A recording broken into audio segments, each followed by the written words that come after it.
नमस्कार विद्यार्थी मित्रांनो, मी सुशील पवार जयवंती अकॅडमी चॅनलवर तुमच्या सर्वांचं अगदी मनापासून स्वागत करतो. आज आपण मुंबई उच्च न्यायालय जे शिपाई पदासाठी ज्या विद्यार्थ्यांनी अर्ज केला आहे त्या विद्यार्थ्यांना अगदी मनापासून सांगू इच्छितो की आपण जे याआधी शिपाईला प्रश्न आले ते पेपरला विचारण्यात आले होते ते प्रश्न आता आपण घेणार आहोत आणि याचं एक्सप्लेनेशन सांगणार. दुसरी गोष्ट म्हणजे की हेच प्रश्न काही वर्षापूर्वी मुंबई GMCला विचारण्यात आले आणि इथून पुढे सुद्धा मुंबई GMCला असे प्रश्न येऊ शकतात. म्हणून व्हिडिओ शेवटपर्यंत बघा. इथून तुम्हाला 2 ते 3 प्रश्नाचा फायदा होणार. आणि दुसरी गोष्ट म्हणजे चॅनलला नवीन असाल तर सबस्क्राईब करा. मी सुद्धा एक महाराष्ट्र राज्य सरकारी कर्मचारी आहे. अजून एक महत्त्वाची अपडेट सांगतो.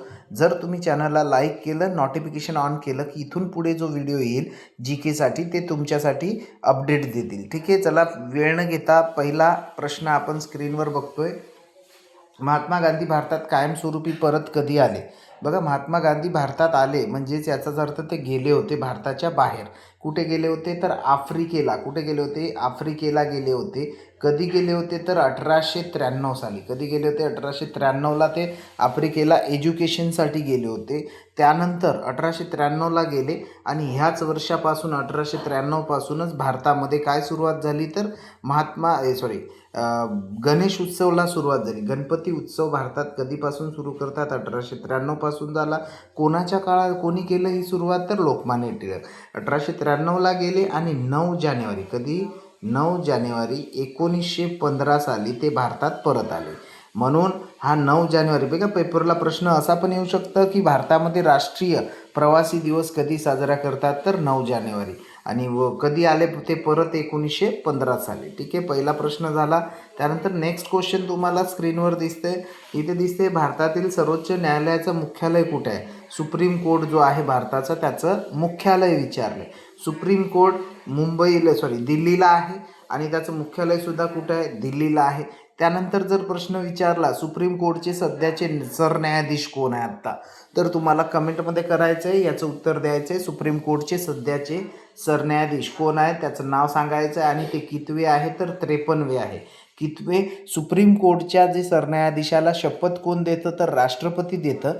ह्यावेळेस जेव्हा त्यांना शपथ देण्यात आली आणि त्यावेळेस इतर देशाचे 6 सरन्यायाधीश त्यांच्या शपथविधीला उपस्थित होते. किती देशाचे प्रश्न येऊ शकतात की सुप्रीम कोर्टच्या सरन्यायाधीशाला शपथ देण्यासाठी देत असताना किती देशाचे न्यायाधीश उपस्थित होते तर 6 देशाचे. किती देशाचे?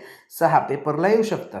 अजून एक पेपरला येणारा प्रश्न म्हणजे तुम्हाला येऊ शकतं की बाबांनो, ज्यावेळेस सुप्रीम कोर्टची स्थापना झाली 1950 साली, कोणत्या वर्षी झाला असा जर प्रश्न आला तर 1950ला, त्यावेळेस पहिले सरन्यायाधीश कोण होते असा एक प्रश्न येऊ शकतो.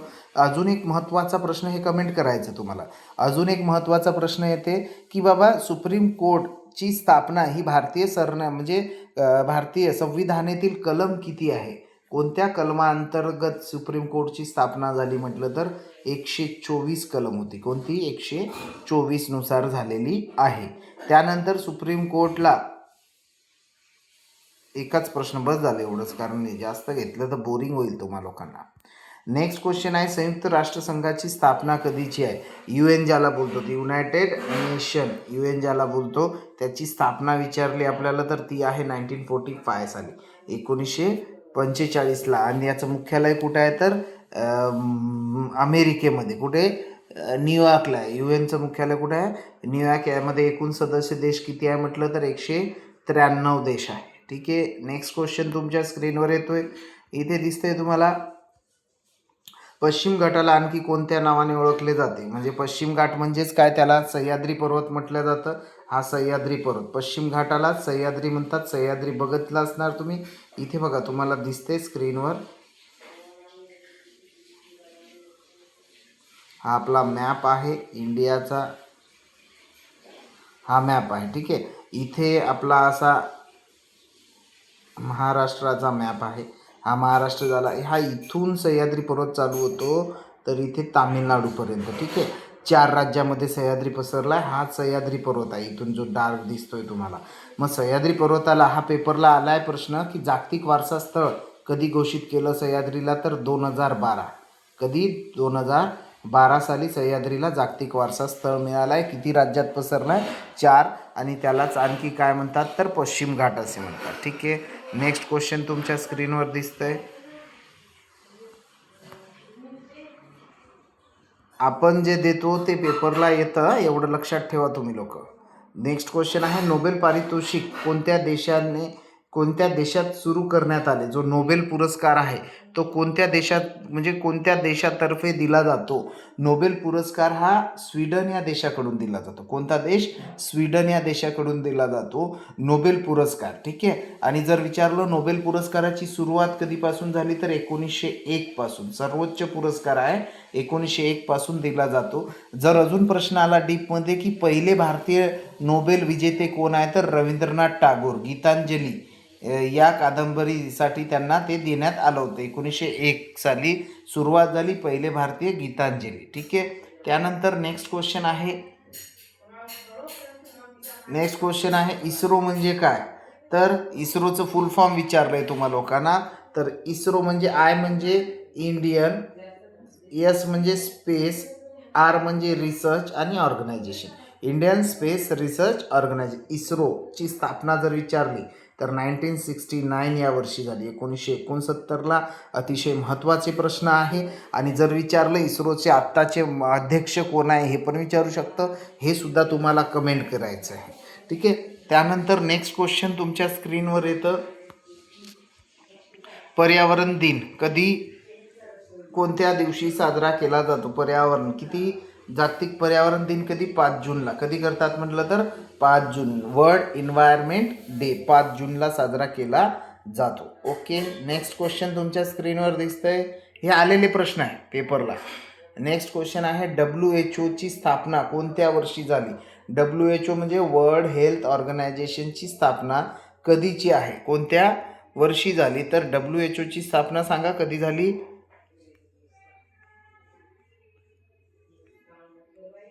WHO स्थापना झालेली आहे 1948. कधी? 1948 साली WHO स्थापना झाली. तारीख होती 7 एप्रिल. किती होती? 7 एप्रिल. पेपरला येऊ शकतं की जागतिक आरोग्य दिवस कधी साजरा केला जातो तर 7 एप्रिलला, कारण त्याची स्थापना झाली होती. ठीक आहे. नेक्स्ट क्वेश्चन आहे, कम्प्युटरचा मेंदू कोणत्या कोणता भाग ओळखला जातो? कम्प्युटरचा मेंदू, तर याला बोलतात CPU. काय बोलतात? Central processing unit. कम्प्युटरचा मेंदू म्हणतात याला. नेक्स्ट क्वेश्चन आहे, भारताने पहिले ॲटॉमिक न्यूक्लिअर चाचणी केव्हा केली होती? ॲटॉमिक जे भारताने पहिले अणुचाचणी घेतली ती कधी केलं होतं? तर 1974ला. कधी केलं होतं? 1974ला. आणि कुठे केलं होतं तर राजस्थानमध्ये. कोणतं ठिकाण तर पोखरण. आणि याचं ऑपरेशनचं नाव होतं स्माइलिंग बुद्धा. काय होतं? स्माइलिंग बुद्धा. आणि दुसरी अणुचाचणी केली होती तर 1998. पहिली अणुचाचणी केली होती 11 मे आणि दुसरी केली होती 18 मे या रोजी केली होती. ठीक आहे. नेक्स्ट क्वेश्चन संपले की काय बघू द्या एकदा. नेक्स्ट क्वेश्चन आहे एक, भारतातील सर्वात मोठे राज्य क्षेत्रफळानुसार. एकदम सोपा प्रश्न आहे. क्षेत्रफळाने सर्वात मोठा राज्य कोणता भारतातील? तर राजस्थान आहे. कोणता आहे? राजस्थान आहे भारतातील सर्वात मोठा क्षेत्रफळाने राज्य. त्यानंतर जर विचारलं लोकसंख्येमध्ये सर्वाधिक लोकसंख्या असणारं राज्य UP आहे. ठीक आहे, लोकसंख्येमध्ये. आणि क्षेत्रफळाने कोणता आहे तर राजस्थान आहे. त्यानंतर भारतातील सर्वात लांब नदी पूर्णपणे भारतात वाहणारी, हे लक्षात ठेवा, सर्वात लांब नदी पूर्णपणे भारतात वाहणारी ही गोदावरी आहे. कोणती आहे? भारतातील सर्वात लांब नदी जी पूर्णपणे भारतात वाहते गोदावरी. बघा, महाराष्ट्रात उगम पावते त्र्यंबकेश्वर, त्यानंतर खाली जाते महाराष्ट्रानंतर तेलंगणा, नंतर आंध्र प्रदेश आणि कर्नाटक. महाराष्ट्र, तेलंगणा, आंध्र प्रदेश आणि कर्नाटक.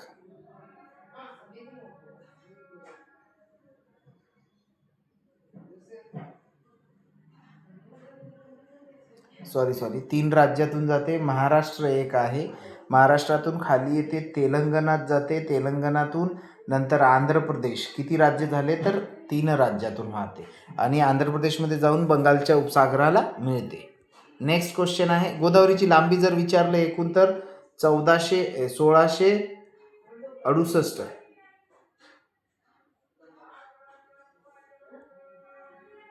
ठीक आहे, लांबी तुम्ही कमेंट करा. पण महाराष्ट्रामध्ये किती लांबी आहे म्हटलं गोदावरी नदीची, तर महाराष्ट्रामधून ही 668 किलोमीटर वाहते. किती? 668 किलोमीटर गोदावरी गेली आहे. त्यानंतर अजून एक सांगायचं, गोदावरीवर एक महत्त्वाचा प्रकल्प आहे जायकवाडी. कुठला? जायकवाडी प्रकल्प आहे. त्यानंतर महाराष्ट्रामधून भारतातून सर्वात लांब, आणि जर कॉमन प्रश्नाला भारतातील सर्वात लांब नदी कोणती, तर गंगा. 25 लांबी आहे तिची गंगाची, 2525 भारतातील. आणि संपूर्णपणे भारतातून वाहणारी म्हटलं तर गोदावरी. ठीक आहे. नेक्स्ट क्वेश्चन, भारतातील सर्वात मोठे पठार कोणते, तर छोटा नागपूर, मालवा पठार, दख्खन पठार की मेघालय, तर दख्खनचे पठार हे भारतातील सर्वात मोठे पठार मानले जाते. नेक्स्ट क्वेश्चन आहे, अरवली पर्वतरांग कोणत्या राज्यात सर्वाधिक पसरली आहे, तर राजस्थान. याचं काय? राजस्थानमध्ये सर्वाधिक प्रमाणात, जवळजवळ 80% ती राजस्थानमध्ये पसरलेली आहे, अरवली पर्वत. त्यानंतर नेक्स्ट क्वेश्चन आहे, नर्मदा नदी कोणत्या समुद्रात मिळते. नर्मदा नदी बघा, वरून सगळ्यात महाराष्ट्र आहे आपला. हा बघा, एकदा तुम्हाला दाखवून देतो. हा महाराष्ट्र आहे आपला.